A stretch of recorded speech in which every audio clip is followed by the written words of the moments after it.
Hello everyone, and I may have done something stupid.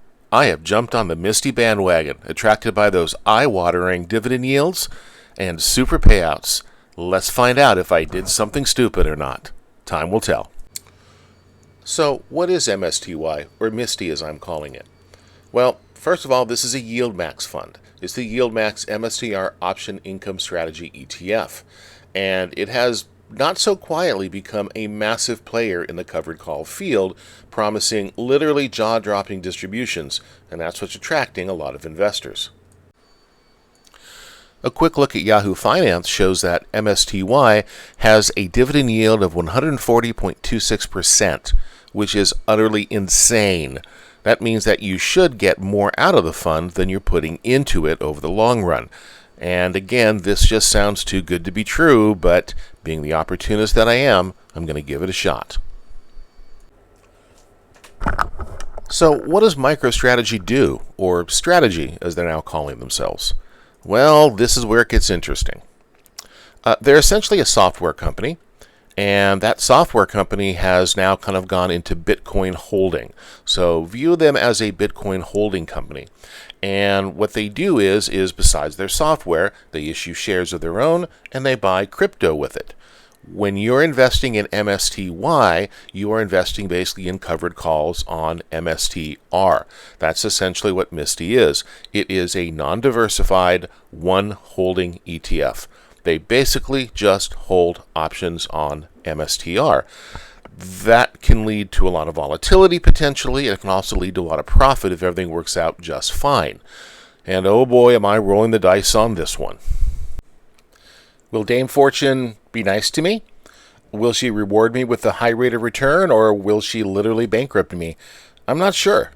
I mean, on the one hand, I'm investing in a high yield ETF.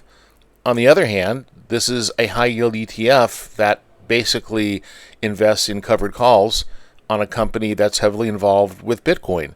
And I'm not sure that Bitcoin is really money. In fact, I kind of don't think it is. Now, one thing to consider, is Bitcoin even money? And if it is not money, then how safe is it? When I teach economics, one of the things that I teach my students is that money has to have certain characteristics. One of them is that it must be a store of value. I am not sure that Bitcoin is, at least not yet. I'm willing to be proven wrong over time, but at the moment, I'm just not sure. You know, it is a store of value? Traditional gold and silver, things like that. And I invest in those heavily in my other brokerage accounts.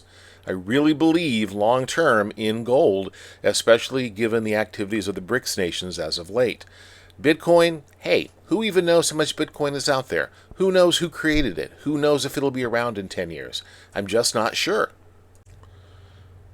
Having said all of this, well, I'm also not completely dense. If there's a chance to make money, I'll take a chance on it. Why not? Let's see if MSTY can live up to all the hype. Let me show you what I did. First, I went on a selling spree. I sold the two real estate investment trusts in the account, DEA and PSTL. Now, DEA, the Easterly Government Properties Trust, I sold at a loss, but I think I can make that money up by flipping it into MSTY. Postal, or PSTL, I sold at a nice profit, a nice capital gain there, and I'm going to flip that money back into the other covered call ETFs. It was also near its 52-week high, so I took my money and ran.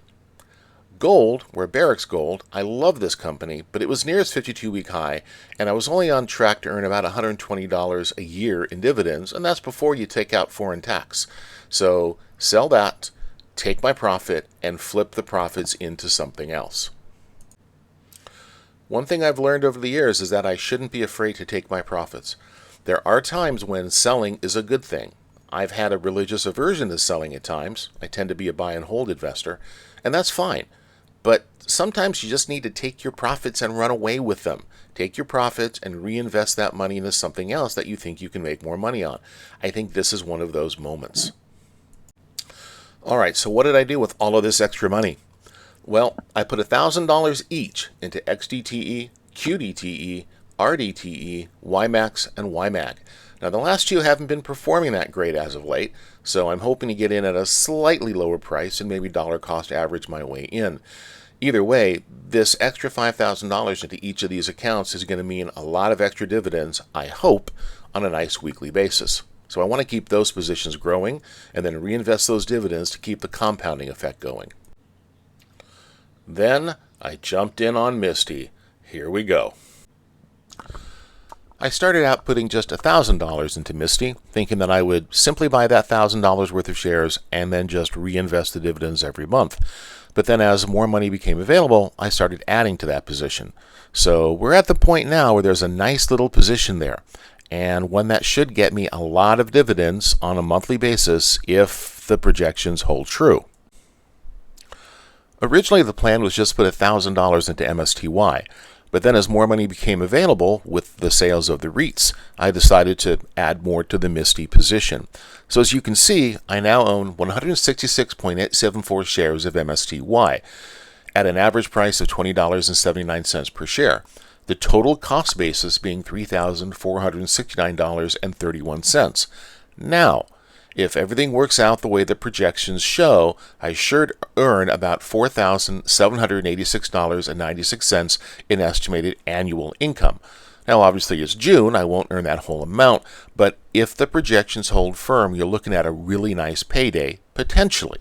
Now, I will reinvest the dividends from MSTY back into MSTY. I want to keep this MSTY position growing, but I don't have any plans to add any more capital to it at this time. I'm experimenting. Let's see if this works out or not. If it does, I may add more in the future. If not, well, we'll see. So this is what my positions look like right now. Now, there is one change to be made. HCOW, the Amplify ETF that covers high cash flow stocks, I'll be deleting that. That'll be sold first thing Monday morning. I bought that stupidly without doing my full research and realizing that it didn't really meet my needs. So I'll be selling that Monday, which should get me, another $1,000 or so. And I'll take a capital loss there of about $2.42. Big whoop-de-doo. Other than that, this is the way that the positions look as of right now. Let's look at the dividend view now. As you can see, it's jumped tremendously. A week ago, my projected annual income was a little over $8,000 in this account. Now it's over $15,000. As I always say, will I make that this year? No, that's a projection. That's an estimated number. And as I've added a lot of these positions in the middle of the year, it's now June, obviously that's not going to happen. That $15,000 won't happen for this year. But it's a good starting point for next year, and hopefully that'll keep building as I try to achieve my goal of being able to buy a super awesome car in 5 years when I have to empty out this Survivor's IRA. Now, I've asked Fidelity to do something about this guy at the top left, South Jersey Industries. That was a preferred stock that went private, and it's still earning interest. I'm still getting paid every quarter, but my attitude is let's get rid of that. Current value is about $2,400, and I'd love to get that money and reinvest it into something else. So I've asked Fidelity if they can do something about liquidating that, and they've put that request in, and hopefully that'll happen, and I'll have a little bit more money to be able to invest coming out of there.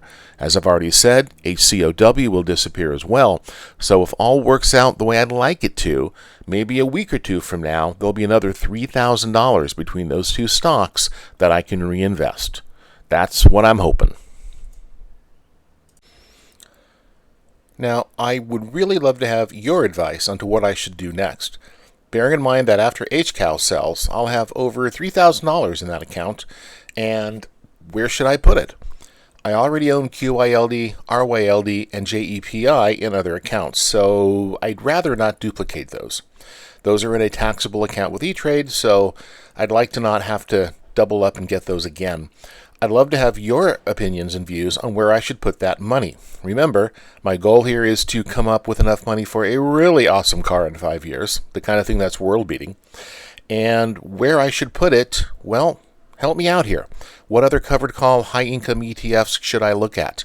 I love weekly income. Monthly's fine, but weekly is preferred. I know there are some daily payers that are on the horizon, but I'm not sure how stable those are. Basically, where do you think I should put that extra money? I'd really love to have your input. Please put it in the comments below. I hope you found this interesting, and remember, keep investing, keep saving, always do your own research. None of this is intended as financial advice, and Let's see how we do in the future. Thanks for tuning in. Bye.